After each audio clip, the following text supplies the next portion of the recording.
ಅರ್ಧನಾರೀಶ್ವರನ ರೂಪವು ಪರಮೇಶ್ವರನ ಮತ್ತು ಪಾರ್ವತಿಯ ದೈವಿಕ ಸಂಗಮವನ್ನು ಪ್ರತಿನಿಧಿಸುತ್ತದೆ. ಒಂದು ಕಥೆಯ ಪ್ರಕಾರ ಭೃಂಗಿ ಎಂಬ ಋಷಿಯು ಶಿವನ ಕಟ್ಟಾ ಭಕ್ತನಾಗಿದ್ದನು.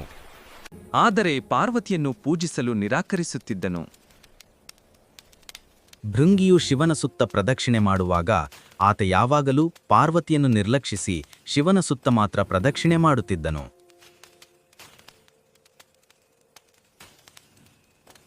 ದೈವಿಕ ಪುರುಷ ಮತ್ತು ಸ್ತ್ರೀ ಶಕ್ತಿಗಳು ಪ್ರಕೃತಿ ಮತ್ತು ಪುರುಷ ಅವಿಭಾಜ್ಯ ಮತ್ತು ಸಮಾನ ಎಂದು ಭೃಂಗಿಗೆ ಮತ್ತು ಜಗತ್ತಿಗೆ ಕಲಿಸಲು ಪಾರ್ವತಿಯು ಶಿವನಲ್ಲಿ ವಿಲೀನಗೊಂಡಳು.